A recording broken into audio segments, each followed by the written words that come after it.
1 Korintus 2 ayat yang ke-7. Tetapi yang kami beritakan ialah hikmat Allah yang tersembunyi dan rahasia, yang sebelum dunia dijadikan telah disediakan Allah bagi kemuliaan kita. Oke, shalom, selamat malam. Pada ayat yang barusan tadi kita baca, di sana Paulus menggambarkan bahwa yang kami beritakan adalah hikmat Allah yang tersembunyi. Di video ini saya ingin menyinggung sedikit mengenai hikmat Allah dan hikmat manusia atau hikmat dunia, gitu ya.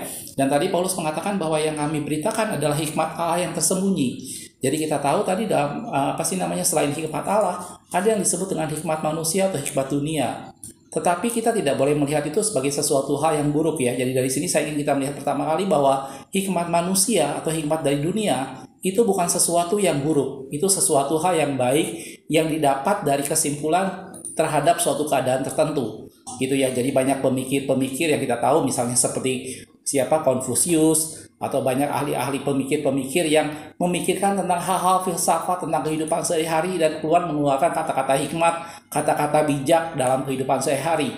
Itu diperoleh dari pengamatan, diperoleh dari kejadian-kejadian yang sering terjadi, dan kemudian dibuatlah semacam kata-kata hikmat atau kata-kata bijaksana. Atau ada beberapa daerah yang mempunyai yang istilahnya kearifan lokal tersendiri. Itulah yang disebut dengan hikmat manusia atau hikmat dunia. Dan sekali lagi itu bukan sesuatu hal yang buruk. Jadi tiap keluarga, orang, satu suku bangsa tertentu, dia punya hikmat, punya tradisi, punya satu kebiasaan tertentu yang dianggap sebagai sesuatu hal yang baik. Gitu ya. Dan kita tahu juga tadi saya sudah bilang, di dunia ini banyak sekali pemikir-pemikir yang buah pikiran mereka itu sesuatu hal yang baik, sesuatu hal yang tidak salah, gitu ya. Bahkan ilmu pengetahuan berkembang akibat banyak pemikir-pemikir seperti itu. Mereka kemudian merumuskan satu keadaan, merumuskan satu masalah, dan membuat satu solusi tertentu, gitu ya. Dan itulah hikmat yang ada dalam dunia ini atau hikmat manusia, gitu ya. Dan di sini saya ingin kita sama-sama melihat bahwa hikmat manusia atau hikmat dunia itu bukan sesuatu hal yang buruk.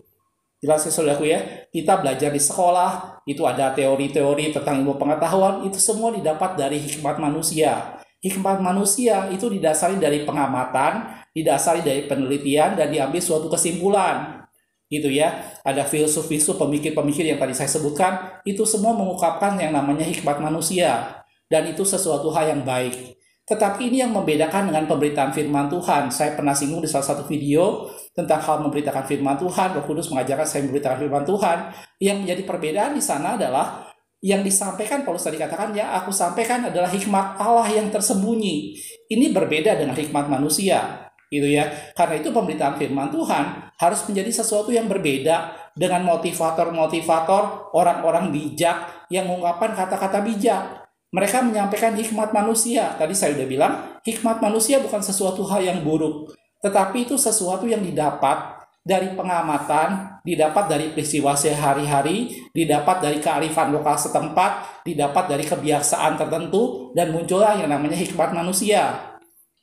Gitu ya. Dan motivator-motivator di sekitar kita juga banyak. Kita kenal yang namanya Mario Teguh misalnya, kita tahu yang namanya Mary Riana. Dari banyak pengamatan yang dia alami, dia mempunyai kata-kata bijak, kata-kata bijaksana tentang suatu hal tertentu. Tapi itu adalah hikmat manusia atau hikmat dunia. Dan yang menjadi pembeda adalah pada pemberitaan firman Tuhan, Paulus tadi katakan, yang kami beritakan adalah hikmat Allah.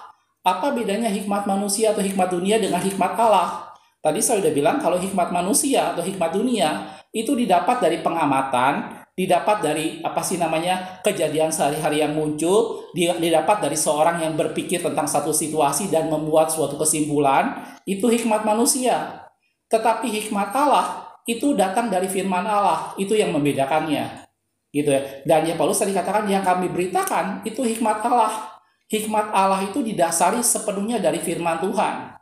Jelas saudaraku, itulah yang membedakannya. Jadi biasakan, mari kita sama-sama dalam setiap pemberitaan firman Tuhan, tidak salah kita menyampaikan kata-kata hikmat yang datang dari manusia.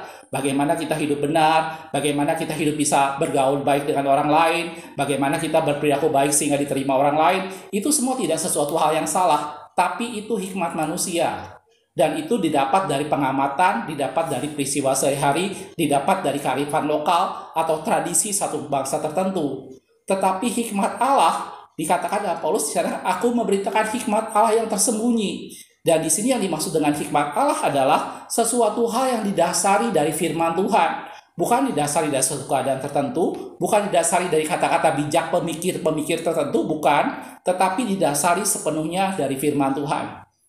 Jelas saudaraku? Mudah-mudahan ini memberi pengertian pada kita semua. Mari setiap kali kita bagikan firman Tuhan, setiap Anda menyampaikan firman Tuhan, beritakan hikmat Allah yang tersembunyi.